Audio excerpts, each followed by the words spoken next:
Good evening and welcome to the Buddy Martin Show on a Center State Bank Tuesday, the number 9 team in the nation. Yes, it's time again for Buddy Martin. Call him up and tell him what you're thinking, but be kind because he's doing the best he can. Better, stronger, faster. Mama says that alligators are ornery because they got all them teeth but no toothbrush. Hey, what if the voice calls while you're gone? Take a message. Bye! You ready, champ? I'm ready for this my whole life. I'm incapable of small talk.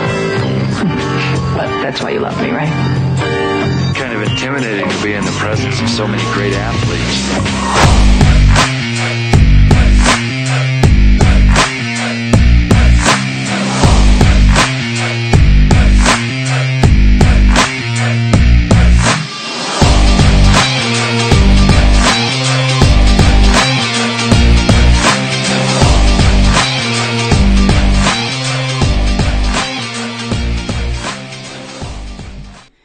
Well, good evening and welcome to a Tuesday night edition of the Buddy Martin Show, Center State Bank Tuesday, on a night when there's lots of breaking news. Let's start with this.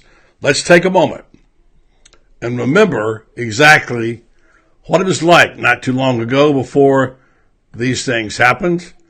Number 9 in America. And there they were tonight as they were revealed by the committee. Florida Gators, number 9 in the nation. And when you think back about what happened in mid-season, and I've labeled this the turnaround, and what has transpired and what is possible now, man, I'm telling you what, this has been a fantastic season for Gator fans. And now we can take a little bragging rights because, look, this is, after all, the final poll or committee ranking of the regular season. Because Saturday is Championship Saturday, right? So consequently, this means the Florida Gators have finished the regular season as the 9th best team in America. Say what you will, whether you agree or whether you do not, folks, critics, that's what it is. So congratulations to Dan Moulton and his team for all the great work, and it's the relentless effort has paid off. All right? That's one thing that's going on right now, and we're going to talk about that a little later with both Tony Barnhart. We taped this interview earlier today with Tony before the rankings came out.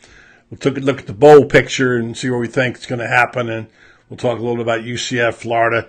And then David Moulton, as I would love this at the bottom of the hour, David Moulton of the Miller and Moulton Show and CBS and other things, he will be joining us then to discuss that and see what he thinks about what is ahead. And you never know. I mean, some of you are already speculating about, well, if they win now and so-and-so loses and we could wind up going here and be 5. Hey, look, just stop and savor this right now. Savor this number 9 ranking, College Football Committee. And you're right, Sissy Long, how sweet it is.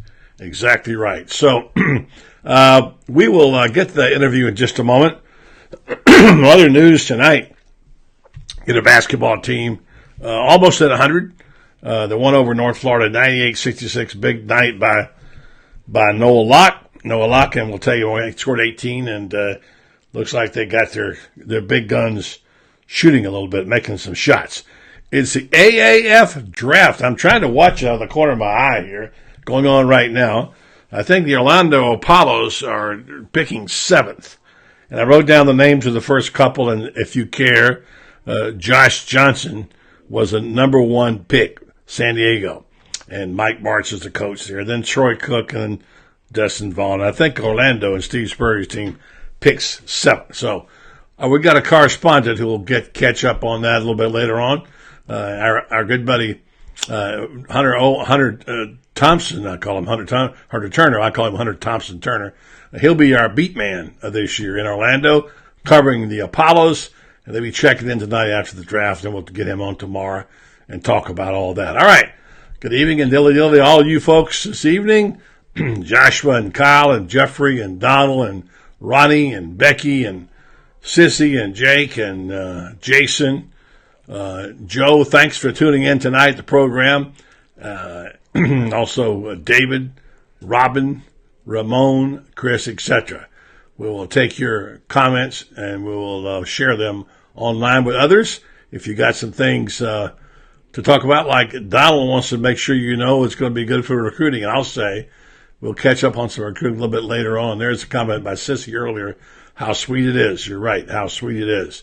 Enjoy it. I mean, enjoy and savor it. You know, there's enough angst in the football season. And here's the cool thing about it. They can't take this away from you now until the bowl game, whatever it is. We won't know that until Monday or Tuesday, probably Monday. And because you're not in a conference championship game, you can't lose. You're the best of all worlds. You're a top 10 team. You're going to hold on to it. You're going to be able to claim that, and you don't lose. And somebody's going to lose, maybe 2 teams, could be 3. We know somebody has to lose, and Florida might inch up to 8th or 7th. That's nice. It'd be nice to wind up 6th or 7th in the country. But what's really nice is where they came from to get here in the turnaround. Don't forget the turnaround, because that's how it happened. So, good evening, Risha and Michael and Jack. Everybody seems in a happy mood tonight. Steve, Lynn. Yeah, Lynn's going ahead and saying UCF. He's calling the upset. I had a good long talk today with the play-by-play man who covers UCF, and Mark Daniels. And we talked, and I'll play that every tomorrow night. He gives you the full story on Mackenzie Moulton. He'll tell you his thoughts about it. They still have big dreams at UCF, and they're entitled to that, right? So, meanwhile, you folks are enjoying the replays of last weekend's game in Tallahassee, like Jack Campbell. He said he's watched it 40 times. Jack, that is a bit excessive there, but I understand where you're coming from, and that's okay. Enjoy it, man. You waited 5 years for this. 6, actually. So, yeah, I'll know. I don't know now if we'll know Sunday or not. Maybe we'll know Sunday. I don't think they have a selection Sunday, but we'll certainly know by Monday morning. You could be right. And the fact that they'll be able to play in a major bowl. And, you know, there's even somebody pointed out tonight, there's still a remote possibility they could play in the Sugar. You know, that could happen. Quite frankly, I'm not about that. I want them to go to the Peach Bowl. Let's go to the Peach Bowl, and let's get it on up there. UCF, I mean, I talked with Mark about it today. Without Mackenzie Moulton, no matter what happens, it would not be the same, obviously, to win there, but it would be nice to be able to claim a state champion, right? Here was the final 10, in case you didn't see it. Alabama 1, Clemson 2, Notre Dame 3, Georgia 4, Oklahoma 5, Ohio State 6. So Ohio State did not impress me even that much with the win over Michigan. They couldn't jump Oklahoma with all that offense. Michigan 7, UCF is 8th, Florida 9, and LSU 10. And what if I told you there'd be 2 teams ranked in the state of Florida, the top 10? You wouldn't have guessed one of them would have been UCF, would you? I don't think so. Most people wouldn't. Yeah, you're right, David. Quarterback situation, Mackenzie Moulton. By the way, they're doing a nice thing there. They're supporting him. They're all wearing leis that you get with the flowers from Hawaii. He, of course, is Hawaiian. And they have a signature sign that says Ohana, which means nobody is left alone, left behind. And so Mackenzie Moulton will be making the trip, maybe not this weekend. He's having surgery to repair his knee, nerve damage. It doesn't sound good. We won't predict and we won't project, but we just say it doesn't sound good. Wish the young man all the best. So meanwhile, Joe Reams says he watched it almost as many times as he watched the 96 National Championship game. Well, Joe, you're up there in Seminole Country behind behind enemy lines. I know Jack lives in Atlanta and he wants a Peach Bowl there. I'd like the Peach Bowl too. I think that'd be good. I sure hope they don't ship off to Arizona. And Nat insists it's going to be Sunday. You might be right, Nat. No, here's the answer to this. Ronnie Tomlinson.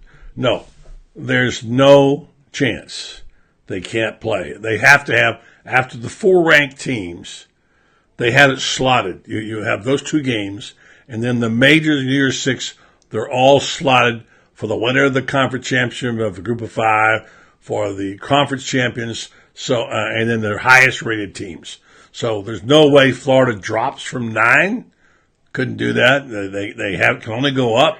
And so if you're in 9, it's about 90% going to make it, or maybe 100. But if you go up a notch at 8, you got to go. So no, the answer to your question, Ronnie, there's no chance they're going to make the New Year's Day Bowl. Yeah, Quentin says he wants to see him play UCF, but here's the thing, and I think it's important. And this was made in the interview I had with the guy who does the play-by-play for UCF, and Mark said he suspects, and I didn't know this. Maybe you guys did that Scott Strickland is on the playoff committee. I guess he's a new member of it. And Mark Daniels said there's no way that Scott Strickland would vote for Florida to play UCF. And he says, I understand that because UCF has everything to gain, nothing to lose, and Florida has a lot to lose. Now, personally, I would like to see the game. I'd like to have seen it when Mackenzie Moulton was well. But it can't hurt two Florida schools. It's just a little bit odd they'd be playing each other on foreign soil, but I don't think it's going to happen personally. We'll see. Roger, good evening to you from Ninbo. Andy Pham says Monday a bowl ticket deadline purchase for the season ticket holders is Monday, so I'm not a season ticket member. Ramon doesn't want to see him play UCF. That's the game, like I just said. You're right, Lynn. I hate it for Moulton too. That was unfortunate. I don't know. David says Fiesta, but I'm not a big fan of Fiesta Bowl. I don't know. Maybe I have those bad memories from 2006. Should be from 1996, the year of January, not the season. Let's see. What else you got going on here? Let's do this. Let's go ahead and take a break.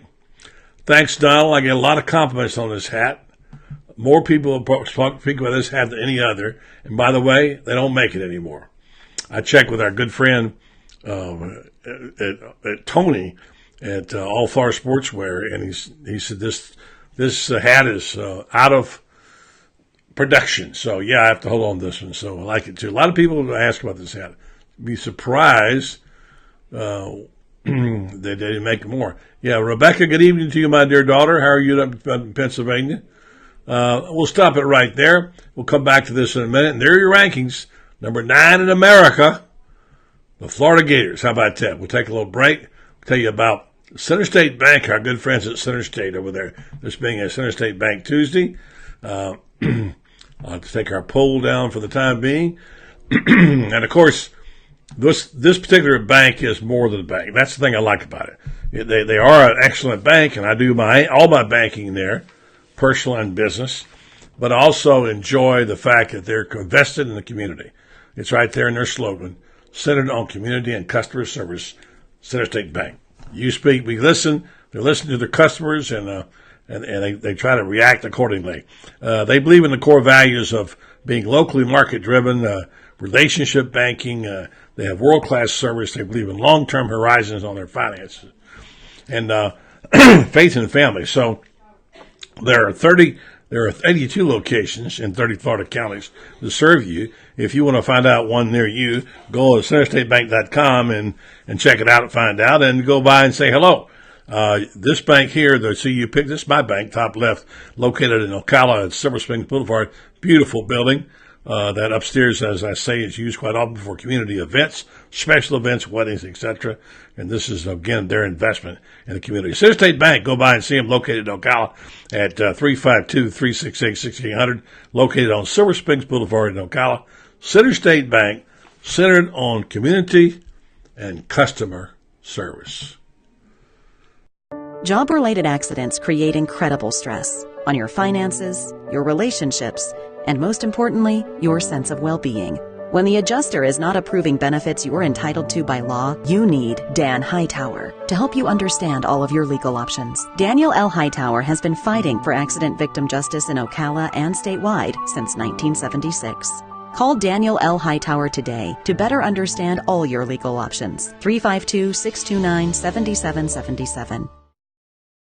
Daniel L. Hightower lawyer fighting for accident victim justice since 1976. Rinse Medical Research is a first-class medical research facility. They do a terrific job in our community, as you see there, the Scott Brantley Trophy, the Ocala Quarterback Club. They're one of the sponsors of it. They sponsor the Red Star Star of the Week during the high school season. And they also do a terrific job in our community with their reputation as a high-quality, patient-centered clinical research facility.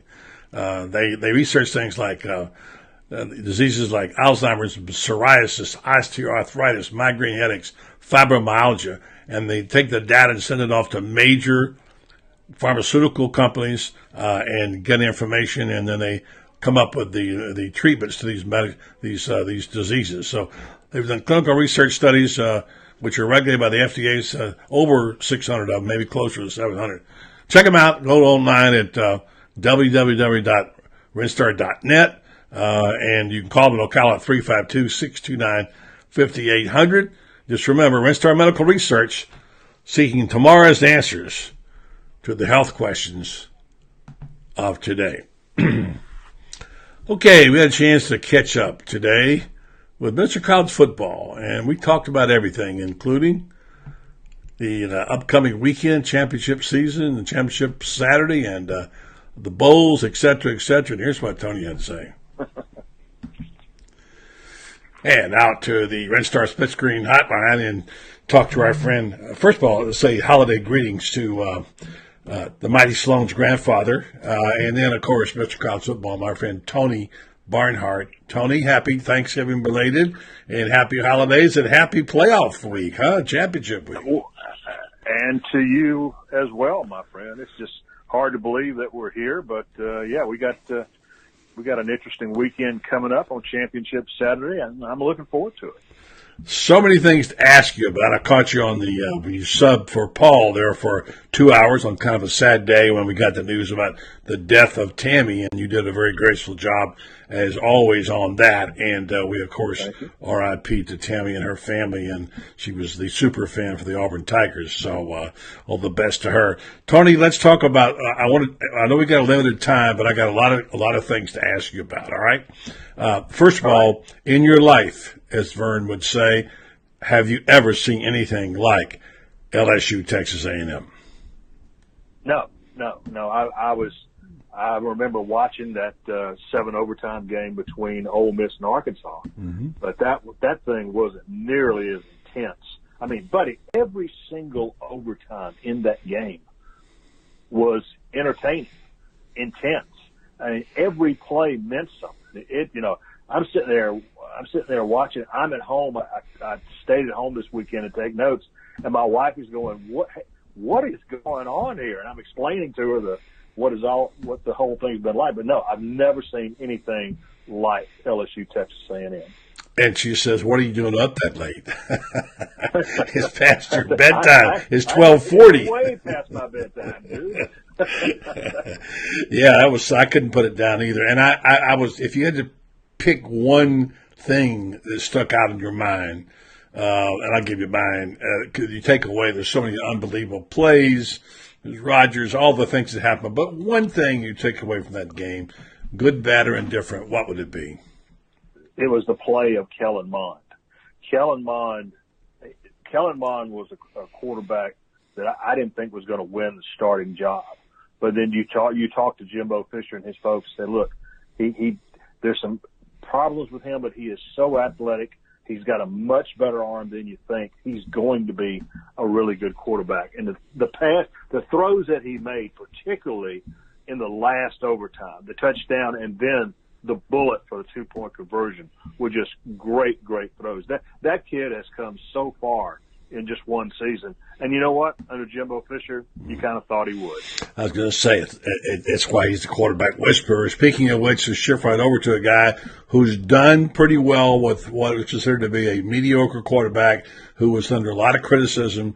How about the way it wound up for Dan Mullen and Felipe Franks? Well, buddy, you and I talked about this before the season, is that, we know that Felipe Franks is never going to be a great quarterback, but we also knew that Dan Mullen was going to get every ounce out of his ability that he could. He was going to make this kid the best quarterback that he could be.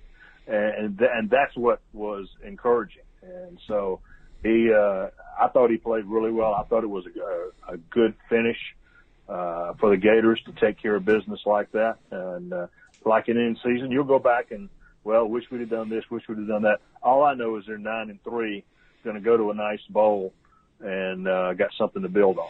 Any thoughts about that bowl? Because Gator fans are wishing more it's going to be something like the Peach Bowl, because they don't want to travel to Arizona. They don't travel well for Arizona. Yeah. And if I'm looking at that game thinking UFC Florida and Arizona, I don't think it'll be that well attended, in my opinion. What's your breakdown aside from the conferences, that the obligations they have to fulfill? Obviously, SEC, in the Sugar Bowl and so on, Big Ten, Pac-10 and Pac-12 and the Rose Bowl and so on. What do you see those other bowls, those New Year's Six bowls? How do they stack up to you right now?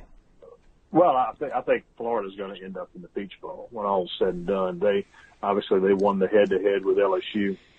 Obviously, if LSU had won that game the other night, 10-2, it would look a little bit different. But I think LSU will be in the Fiesta, and Kentucky, I think, is going to end up in either Tampa or Orlando. Mm-hmm. So there's going to be, and I think Mississippi State will end up in the other one. Mm-hmm. Georgia, if they lose on Saturday, will be in the Sugar. The loser of the SEC championship game will definitely play in the Sugar Bowl against Oklahoma, maybe, or if Oklahoma doesn't make the top five.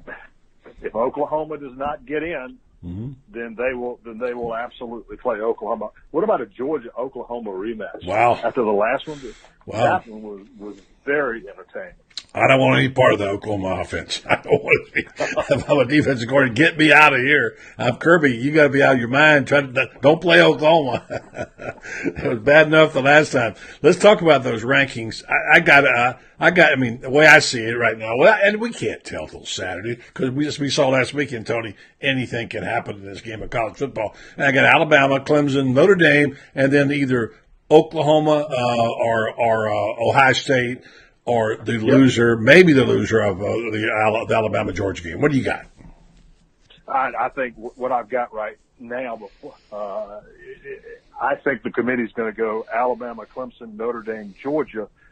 I think the committee is going to put Oklahoma at 5 and not Ohio State at 5. Mm-hmm. But I still think Ohio State has a chance if they win impressively in the Big Ten championship game. I think they got a chance to jump over Oklahoma at the end. It is going to be one of the most fascinating decisions that they've made in the 5th year of the playoff.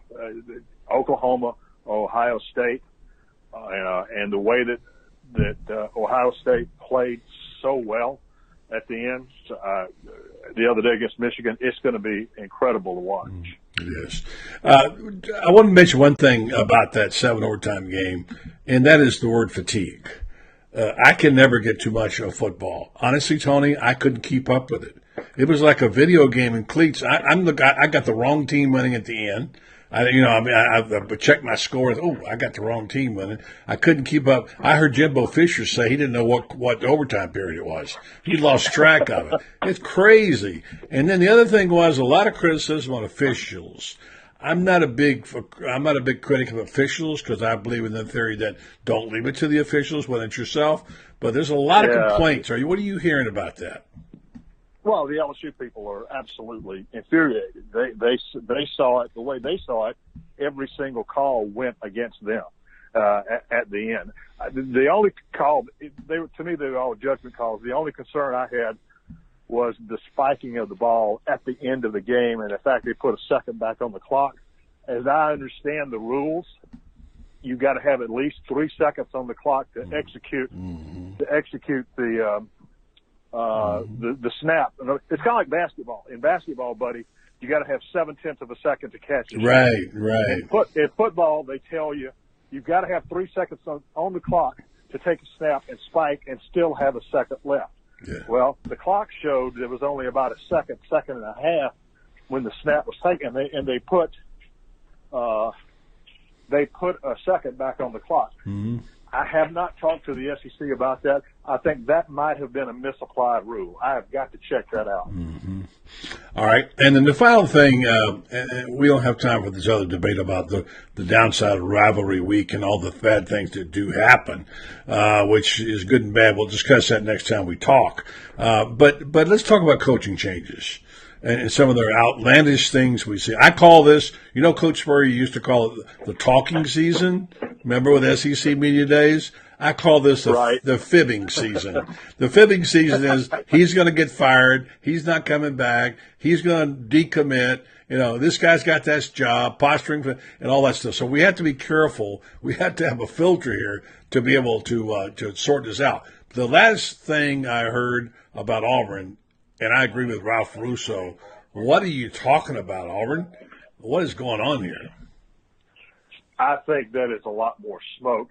Everybody you talk to says, okay, they says, no, we're going to get rid of the guy. We're going to put together enough money, and we're going to make it happen. I don't believe it for a minute. Yeah. You're talking about $32 million. The president has said Gus is our coach. The athletic director has said Gus is our coach, and Gus has said Gus is the coach. I don't know what magical thing is happening behind the scenes, but I don't see it. I don't either. And finally, it's our guys, our generation's doing pretty good now. Herm Edwards, 63, had a great year. We got Les Miles, 65, coaching at Kansas, and now Mac Brown, 67, is going to North Carolina, because at least that's what it sounds like. And meanwhile, the best coach in the country, Nick Saban, 67. So Tony, us old guys aren't done yet. We're totally not done yet. It does an old heart good. North Carolina needed something to reinvigorate the program. They have had a tough couple of years.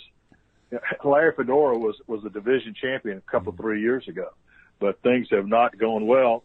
I know what they're thinking is they're going to bring in Mac to re-energize recruiting. He had a great relationship with the high school coaches in North Carolina while he was there.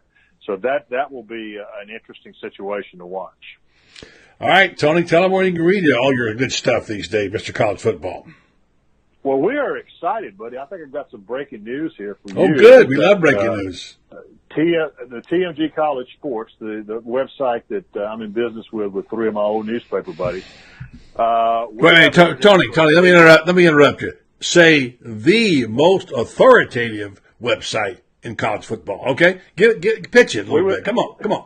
We would like to think we are one of the most authoritative sites, because together collectively we got over 120 years of experience in the newspaper business, and we have entered into an agreement with a media corporation called the Maven, and it is an umbrella for hundreds of media organizations. So from now on, you're going to find us at TMG at the Maven. It's a very attractive website, and we are very excited about it. But all the stuff that I write that's where you're going to find it. And of course, I've got my duties with the SEC Network. As always, Mr. College Football, bring it home. Thank you, Tony. Talk to you after the championship week, and we'll sort this thing out. Sounds good, buddy. Take care. Mr. College Football, Tony Barnhart. All right, thanks very much, Tony. Appreciate it. Always good. Notice I changed outfits earlier today. Got cold tonight. For some reason, this hat, people keep asking me about it. I got it from, I believe I got it, All Florida Sportswear, but they don't have any more. But speaking of that, if you're interested in this, I talked to Tony today. Tony and Ashley, of course, on All Florida Sportswear, one of our sponsors. And I asked him about putting together some kind of package for us, like let's say, how about a road package?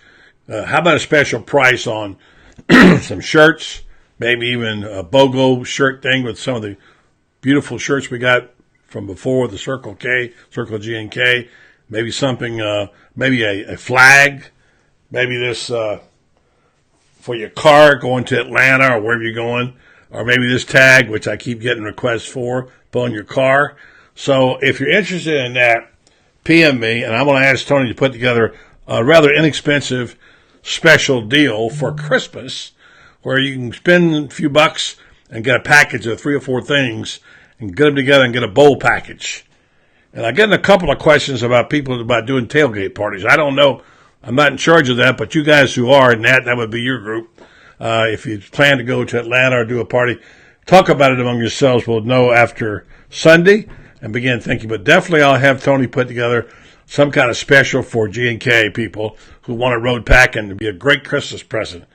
Hey, if I could spend $50, $60, $70 even, and get a really, really good package of stuff, like another hat or a shirt or a sign or a flag, and load it up on the car for after the holidays for New Year's Six Bowl, make somebody happy, okay?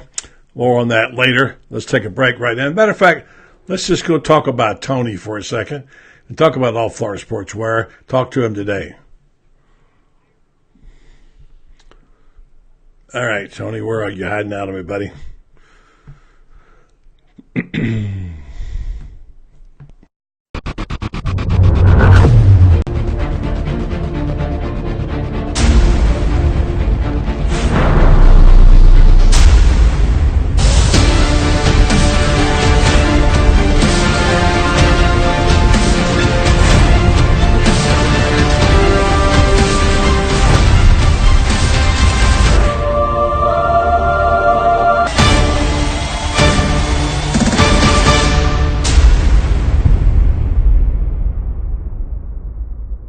All Florida Sports. I want to be sure and remind you, folks, that we support people who support us. We got people like Tony and Ashley. We got people like Jen Lay on Tupperware, et cetera, who support the program. And during the holidays, let's be sure we support them. It's all about that, isn't it? And I'll get more information from Tony again. You PM me and let me know about that. Okay. One more item which I went by today and saw my buddy David at Grinders. I'm telling you, I got a fantastic coat. Now, I'm going to tell you up front, I spent a little more for it than I normally spend for clothes. Well, look, I got to go out on Friday night and do the 'Twas the Night Before Christmas reading for the Ocala Symphony Orchestra. I can't be wearing one of those old sport coats of 5 years ago, 6 years ago. Plus, it's a little bit snug, to be honest with you. So I put it in the hands of David, and I said, David, I just want to get something that looks nice. And I hate to admit this on the air, but I was in the department store a couple of weeks ago. My wife insisted I try on one of their coats. And I put it on. It was about 2 sizes too small, and I didn't like it, even though it was really inexpensive. So I said, let me go get something that I know is going to look good. And I went right down to Grinders, and David Stannis ordered me a black sport coat with gold buttons. It is absolute. I went down today for the fitting, and it is smashing. I mean, it looks great. And it's, as I said, cost me a little bit more. Willing to pay it because it's a jacket that I feel good in, and I look good in, and I'm glad to get it. Sometimes you just want something a little bit better. Not everything is expensive, but when you go get a piece of clothing, you get what you pay for. Grinders, Ocala tradition is since 1962, located at 405 East Silver Spring Boulevard. Telephone number's right there, 352-629-3195. They have clothes for men for all ages. They address generations of people. I suggest if you need a Christmas present for a man in your life, Grandpa included, and Junior as well, they got them there. Go by and see David or Brandon or somebody and check out Grinders for Men, a Ocala institution since 1976. All right, and then finally, another place right down the street from there is a place I like to go eat, and I hope to get back there here in a couple of weeks during the holidays. It's really busy in the holidays. If you like good food, here's a place you need to try. If you haven't, those who've been there, they know what I'm talking about. It is a unique dining experience, and it's not just words. There's a couple of dishes right there among the many things they have there. The beef is fantastic. Of course, the shrimp scampi on the left. All kinds of dishes there, a chicken dish to die for. Shrimp cocktails as good as I've ever eaten. And, of course, they have that really terrific lounge and bar next door if you want to go have a cocktail before or after. Mark's Prime Steakhouse and Seafood. 2 locations serve you, Ocala and Gainesville. Ocala, call 352-402-0097. Gainesville, 352-336-0077. They have complimentary valet parking. You can also go online, Mark's Prime Steakhouse. If you're going to go, I would suggest you call several days at least in advance to make sure you can get a seat there, okay? One of the best restaurants in Florida, one of the best restaurants I've eaten in. Mark's Prime Steakhouse and Seafood have a goal to create a unique dining experience that will please your palate and soothe your soul with the finest beef, freshest seafood, premium wines, and naturally fresh vegetables. Check it out. Mark's Prime Steakhouse and Seafood. Tell them Buddy sent you. Can't wait to get back out there. All right, Mr. David Moulton should have a few things to offer tonight. He, of course, is a guy who does a show in Southwest Florida. And he has also works for CBS in the booth on Sundays. On Saturdays, and during the bowl season, Dave will be working with Gary Danielson and his team. And we'll ask him about the number 9 team in America. David Moulton writes a column in the News Press. He's on Miller and Moulton. He's also doing a little bit of golf, and I know he loves him some college football. And let's see what David Moulton has to say about the number 9 ranked team in America. David, good evening. Buddy, how the heck are you? A lot of happy Gators tonight, David, because this does some validating. I know it's not the final poll, but by the same token, it also is a poll that's not going to change for the Gators this weekend. And they're there for the duration. They can only go higher and not lower. You agree? Well, before the bowls, absolutely. I mean, it's been a terrific regular season. Come on. If we had said 4 months ago, all right, 9-3, and you're going to beat the Knowles, and you're going to be ranked in the top 10, and you're going to feel pretty darn good about life and the pursuit of happiness heading into 2019, would you take it? As opposed to, a couple of the times that the Gators have had seasons in which the records were that good or even better here lately. Because, a couple times McElwain went to Atlanta, the record was the same or a little better, and I don't think Gator fans felt as good about the team in the future as they do right now. I mean, even in Will's great year of 2012, and they went 11-1. I mean, they were doing it with defense and running game, and even Gator fans knew, man, this team might be third in the country at one point, but it's pretty limited. I mean, I think now Gator fans look and say, hey, I know Georgia and Alabama are out there, but I'm feeling pretty good that the guy we got is going to get us there. I said this morning, talking to Tony Barnhart, I said to you last summer, Tony, and of course you and I talk about football all year round, and we've talked about this a lot, too. If I said to you, let me give you 2 names of 2 teams that are going to be in the top 10 at the end of the season. UCF and Florida, but Florida's going to be behind UCF. You just say, you've lost your mind. And so here we have it. The Knights at 8, Florida at 9. I don't know what will happen from there. We'll talk about bowl projections a little bit later on. Let's reflect one more time on how Dan Mullen got where he got his team with a, let's be honest, very average quarterback. At least Felipe didn't hurt him that much. He hurt him in some games. He was very frustrating, but he did what he had to get done to win 9 games. And you just can't knock that. Winning 9 games is the most games they won in a long time around here. Granted, he had good days and bad, but I think when you and I talked, and you said all season long, we debated this, we talked about it. Can Franks get them, where they need to be? And you were the opinion he couldn't. I was the opinion that sometimes I thought he could, and sometimes I doubted it. I'm not going to tell you I thought it was a slam dunk. I didn't, especially after he had the bad spell there in the middle. But anyway, I think the way they came back, I've named this. You know how there's always a name for a big moment, a big play, like Dwight Clark and the catch and all this. I think this season should be called the turnaround, because if they were down to South Carolina like they were, I thought this whole season might crumble right before our eyes. And all of a sudden, things changed. So, will you go for the turnaround?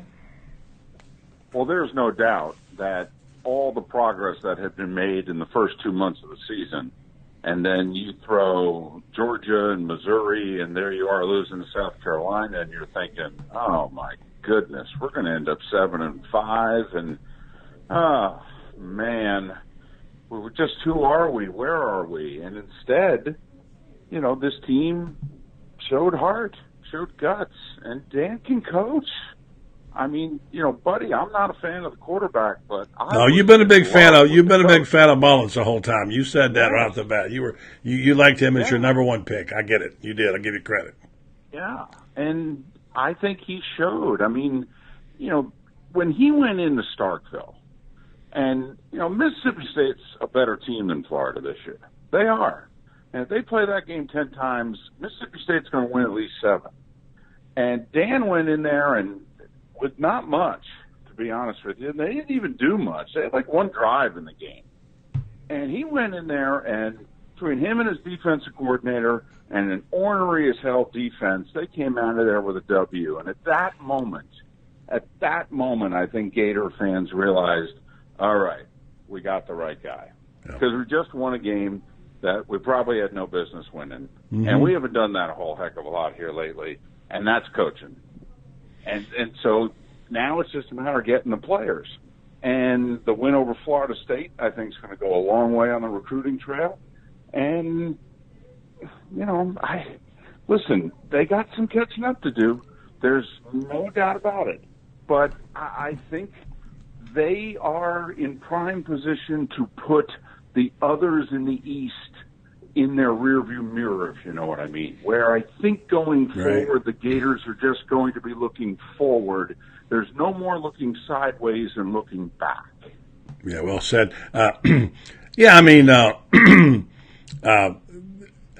Here's a strange thing to say. I don't think they played but really 1 or 2 really good games. I mean, I thought there's a lot of potential there that this team could have won more games and by bigger scores. But I just think there's a lot more potential there. Now, you certainly take the 9 wins, don't get me wrong, but there are games that there were, I mean, when you have a goal line stand like they had against Georgia, which was epic, it was so epic that Terry Bradshaw was watching the game in a bar in his room in L.A., and he saw him with the goal line stand, and he thought, man, that was one of the greatest goal line stands.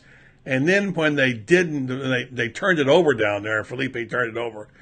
He got up and left the room and went to the bar and said, this is a game you could have won possibly. Now, it turned out the next 10 minutes it went Georgia's way. But that game was winnable, believe it or not. Winnable. Yeah, but buddy. No, hold on a second. No, I'm not trying to say they should have won the game.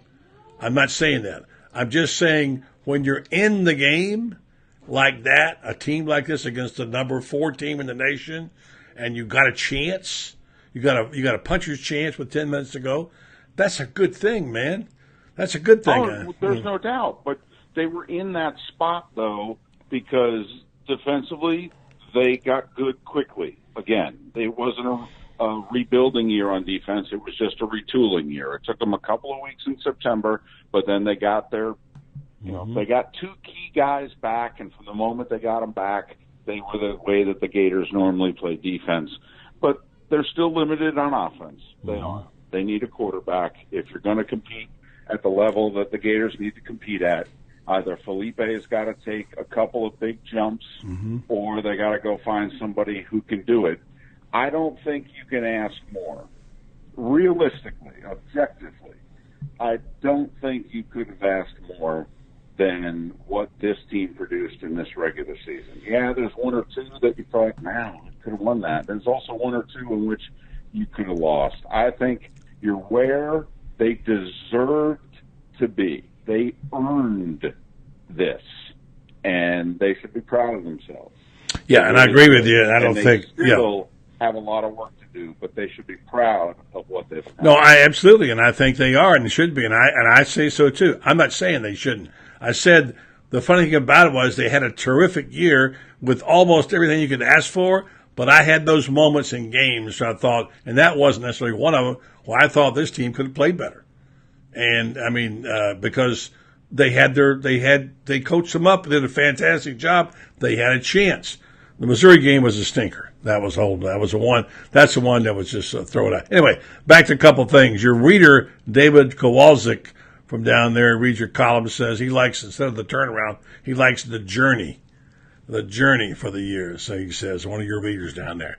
I don't know who he is, Well, Garrett Gilbert is the Orlando Apollo's newest quarterback for Steve Spurrier. Do you know who he is? Well, isn't Gilbert the kid who came in when Colt McCoy got hurt? I think you're right. I think game? you're right. Somebody could Google that real fast. Texas. Yeah. He was the freshman. I think they were trying to redshirt, and he was the strong arm kid. He had like 10 great minutes in that game where he led him on back-to-back touchdowns, but otherwise he was a mess. Yeah, interesting. Talking about recruiting, I've talked to a couple of people this week. Florida got a commit from a kid in Ocala Vanguard, who's I don't want to say he's the next Kadarius Toney because that's a big burden for kids as a sophomore, but he's electric. He's playing quarterback now. He will no doubt be a quarterback, be a wide receiver. According to Jason Bruton, says he was an SMU quarterback. Might have transferred. No, he says Gilbert played at Tennessee, says Len Tyndall. So I take Len Tyndall there. So I don't remember. Maybe we could Google him and find out for sure. Anyway, that's Spurrier's first quarterback.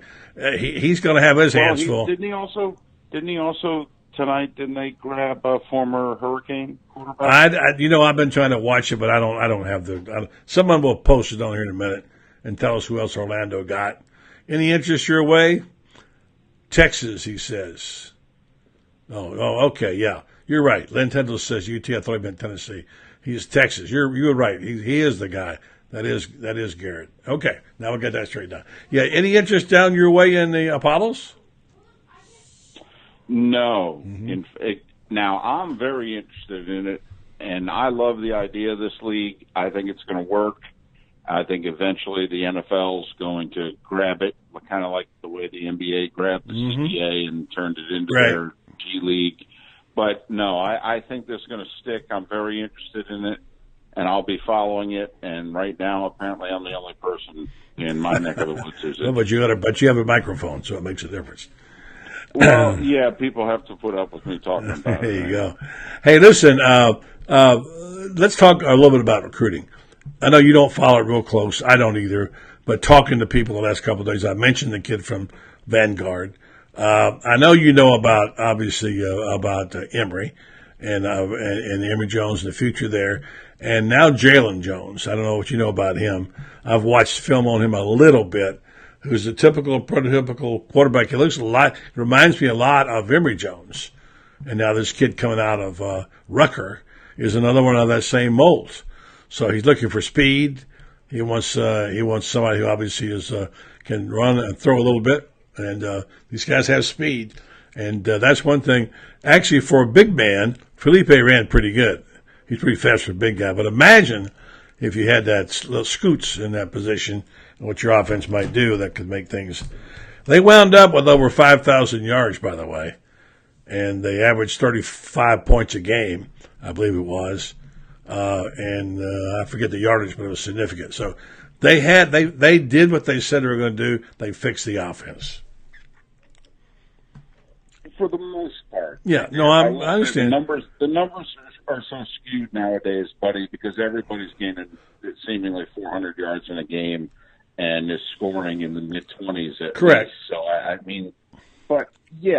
listen, there were times in which I think even Gator fan thought, hey, this is fun to watch. It's been a while since we've been fun to watch. Well, I remember there with Will Greer in 2015 in which you're like, hey, this is fun. Right. And remember, this is the fun and gun team. So it's important for them to look a certain way. But if you look at what the Gators are comparing themselves to. Well, but right, now the rankings, they were 51st or something in offense. That's a heck of a lot better than it was when McElwain was there.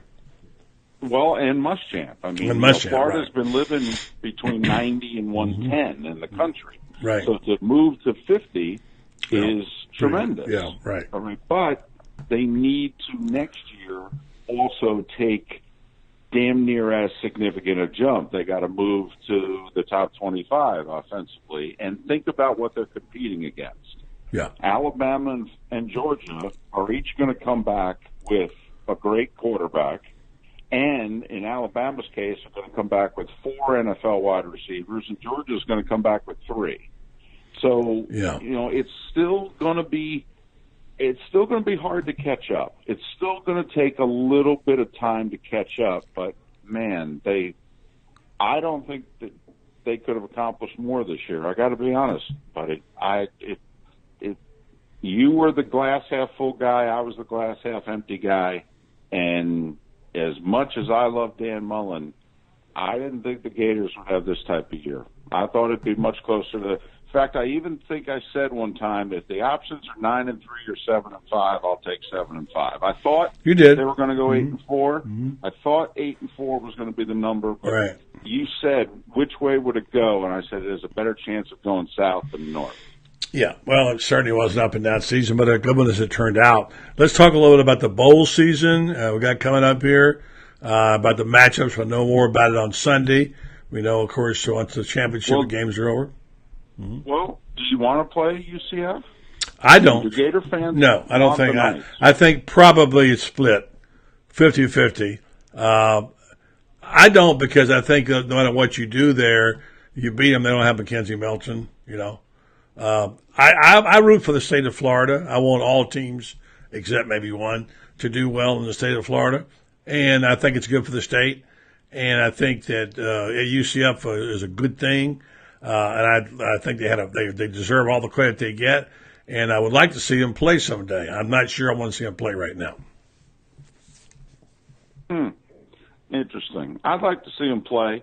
I do think that Florida can't get nearly as much out of the game as UCF. And like you said, right. If Florida goes and beats them by a couple scores, people go, well, you know, Mackenzie Moulton didn't play. You beat him with a backup quarterback, yada, yada. But I don't know. You like to see it happen? I'd watch. Put it this way. Yeah. Well, buddy, there's 40 bowl games. And how many of them nowadays do you really get fired up for? How many of them outside of the 3 or 4 big ones do you say, man, I got to make sure I watch this game? And well, I mean, you don't mean the playoff games, right? You just mean the bowl games. I'd say two or three maybe. Right. Right. But of all the others, of the 3 dozen other bowl games, how many of those do we say, oh, man, I got to make sure I catch me that game? If Florida and UCF played, that would be must-see TV for me. Okay. Fair enough. That's fair enough. By the way, they finished 48th, according to David, in the offense, our people. All right, so let's talk about the rankings tonight.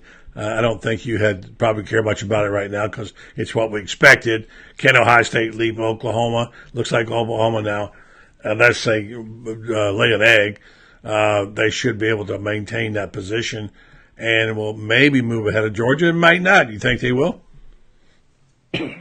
Well, I think if Georgia wins, then the SEC will get 2, and the Big Ten and Big 12 will be shut out. But if Bama wins as expected, then I think now Ohio State has to do to Northwestern what they did to Wisconsin in the 2014 Big Ten title game, which was 59-0. I think Ohio State has to goat rodeo Northwestern.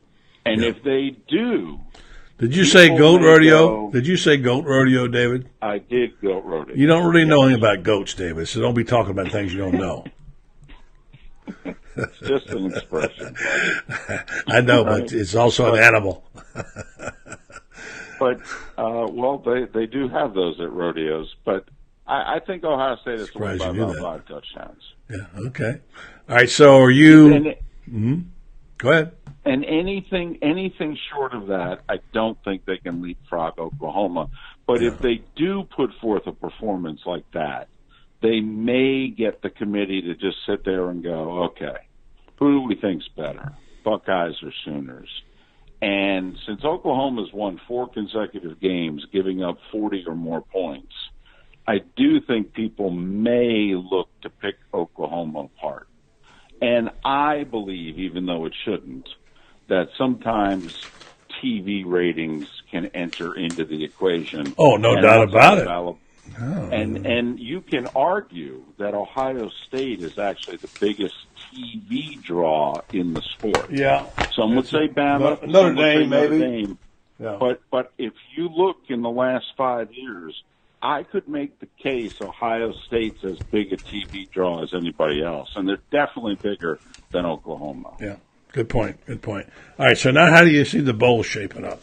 The ones we care about, of course, primarily are the Fiesta and the Peach. I think it's a given. If Georgia loses, they're going to go to the Sugar Bowl. Maybe to play Oklahoma, you know. But let's just say that Alabama is probably going to win. I mean, that's who I like. I mean, I would say. Not Georgia can't win. So that being the case, Florida's going to end up playing UCF or Michigan or somebody in the Peach Bowl, or go to the Fiesta Bowl and play somebody. How do you see that breaking down, David? Well, the LSU A&M regular season finale turns out to be a really big game, because I believe if LSU had won, and I thought they did a couple times and the officials didn't help them out, that if Georgia lost to Bama, that LSU would go to the Sugar, because they beat Georgia. I'm with you on that. But since they lost and Florida beat them, Florida's ahead of LSU in the pecking order. So I think Florida gets to choose where they want to go and who they want to play. And I believe Scott Strickland's on that board now, someone said today. I haven't checked that out. But if he is, and someone said, you think for 1 second he'd vote for that? For Florida? You know, well, Florida has to be SEC number 3 right now. I mean, they have to be. So, you know, they get to choose. Well, not only the ranked team. No, they have to be the highest ranked team. Well, they are, though. It's what I mean. It's Georgia, and then it's Florida. They're ahead of LSU, and and so they beat them. So here's an occasion where you're glad you're sitting out to dance this weekend. I know a lot of people are mad at Notre Dame, but it certainly benefited Alabama, and now it benefits Florida not to have to play this weekend. There's some games that are going to be difficult that are championship games don't mean that much. Where do you stand on the championship games? You for them? I am for them. I don't like, though, the committee's formula. I don't like the beauty contest. I don't like the quote-unquote 4 best teams, because we don't know. We think we know, but we don't know. Buddy, there weren't 5 people in the country who were picking Ohio State to win last week, and there was nobody picking them to take Michigan out back and humiliate. Yeah, best defense in the country, and put 62 on them. Right. And we all thought we knew this was Michigan's year, but we don't know. I mean, look at the AP top 10 this year, buddy. Wisconsin was 4th, Miami was 8th, and Auburn was 9th. All 3 of them had 5 losses. They were top 10. Mm-hmm. We don't know. We don't. And so I think we have to stop saying we do know. Mm-hmm. I mean, we know who has talent, and we think a game is going to go a certain way, but we don't know. And to me, the games should dictate which teams go where, not our opinion of the teams. Like I said earlier, I think Mississippi State's better than Florida this year. But they played, and Florida beat them. There you go. That's it. It's over. I think there's something to be said from head to head. I mean, sometimes the committee loses track of that. You know, and I'm with you on that. I mean, I got to say this on Ohio State's behalf. It was the most impressive win last weekend. I mean, that was a thumping. It was one of the most impressive of the year. And I heard I believe Joey said that. Said it might have been the most impressive. Oh, no, who was it? Jesse Palmer said it was the most impressive win, complete win of the year. So now, is there some benefit for playing a great game late in the season? And that's what you have to think about when you talk about Ohio State. And you have to look at Oklahoma. As much as I love Kyler Murray and their offense, and the fact is their defenses, well, they don't have one. So does that matter? And of course, Michigan put 39 on Ohio State. But I mean, is that something? If you're in a committee room, you say, well, let's look at these teams. Oklahoma has a 0 defense. At least Ohio State, although they haven't played that well earlier in the year, now got it together, and they have a pretty good defense without Joey Bosa, who was one of the best players in the country, probably the number 1 draft pick, hurt. So I don't know. Are those things that talked about in the committee room, you think? Well, to me, they shouldn't be, because you're going to penalize a team that is defensive-oriented, that looks ugly in comparison to how modern-day football is played. Yeah, that's the problem. I don't think I don't think style points should be taken into consideration. Look at the resume, period. End of sentence. This should be like a job interview. Whose resume is better? Look at the depth of the conference. Which conference do we think is better? Yeah. 4 Big Ten teams ranked in the top 25, according to the committee tonight. 4 Big 12 teams ranked in the top 25, according to the committee tonight. Took a look at the resumes. At the end of the regular season, they deemed Oklahoma slightly ahead of Ohio State. Well, Oklahoma's playing a top 15 team. Ohio State's playing a top 20 team. And in Oklahoma's case, it would be a chance to avenge their only loss. Listen, the committee tonight, to me, said it would take an unusual circumstance for Oklahoma and Ohio State to both win and have the Buckeyes jump the Sooners. And I can't believe that a 12-1 Big Ten champion named Ohio State could be left out of a 14 playoff. I never thought that would happen. Do you think it will happen? Yeah, I do. I do. I think the committee tonight told you if Georgia wins, the SEC's getting 2, and if Alabama, Oklahoma, and Ohio State win, then Oklahoma's going to be the 4. I think that's what the committee said tonight. And the committee said the only way UCF gets in is if Alabama wins and Oklahoma and Ohio State both lose. That's UCF's only road to get into the playoff. Well, you know what? They have to play the games, don't they, David? They have to play the games. This wonderful college football, which, by the way, 7 overtimes may be a little bit much for even you and me, especially that late at night time. It was hard to keep up. I also don't think, and I know this is probably a point that I'm going to get criticized for, but I think college football should do what they do in hockey. You could do 15 rounds of a shootout. You only count the last ball. I think making the score 70-something to 70-something it distorts it. It makes it look like a joke. Also, the stats shouldn't count. Video game. I mean, it shouldn't count. I mean, add the last round, if you will. I put 8 for A&M and 6 for LSU. Add it to the final score. Make that the final score. Makes it look like a normal game. The stats then look normal. This final game distorted a lot of numbers for both teams, good and bad. And that's, I don't know, once you go to the overtime formula college football's gone to, buddy, I don't know how you shorten it. I don't know how you can do it. I don't want to see it go to a clock. I do not want to see a soccer shootout. I'm sorry. I don't want to see building field goals to decide best of 3. I mean, you start tinkering the game, but you're right. Something has changed, and part of it is we don't have time to go into the night, but how you can play defense, what you can do, what you can't. It's a big, all heavily loaded on the side of offense. But you know what? The West Virginia game was one of the highest rated season games of the season. And it's because there was so much offense in there, and I'm sure. So that's what the fans want, man. Well, there's no doubt. I mean, right now, offense is selling. I don't know if it's something that will sell long-term or if 2 or 3 years from now people will say this looks like arena football, which is all but dead. So, but for this year, pro and college, it's working. Well, we'll see. You're right. That's what we wanted. That's what we got. We'll find out. David, it's always great talking with you, buddy. Appreciate it very much, and look forward to catching up with you again. It's always good to have you to help me sort it out when we get to this point in time, and we'll see. You want to give me a prediction or 2 for Saturday? I don't think we're going to have an upset. We have not had many lately in these conference championship games. I don't think Texas can beat Oklahoma twice.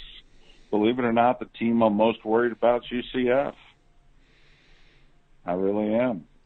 That kid's pretty good. I talked to a guy today who knows him pretty well. He reminds him of Dante Culpepper. He said he's a strong kid. He didn't have the experience as a freshman, but he played pretty well last week, to his credit. And by the way, Memphis gives his team trouble. They give them trouble the last 2 years. So They match up well. It's perfect styles make a fight.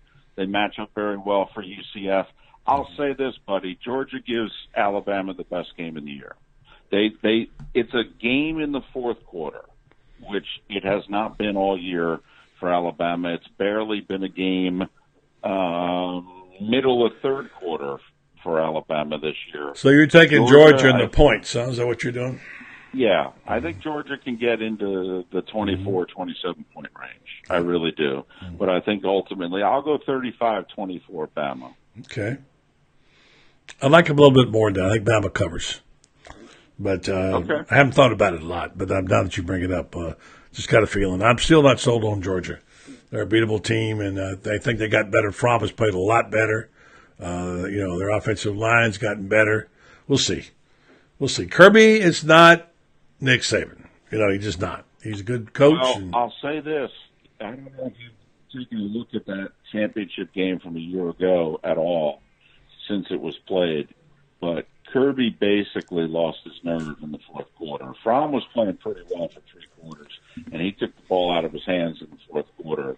And I think Kirby knows that this Bama team can score points, and you can't lose your nerve. You've got to go, because you've got to figure out a way to get to 35 or 38 realistically to win. So in that sense, I think Georgia will play very aggressively, and that's why I think Georgia will test Alabama. But I just, I think, quite frankly, buddy, it'll be a lot like the Florida-Georgia game was this year. For 48 minutes, they were going toe-to-toe. Last 12 minutes, one team was just better.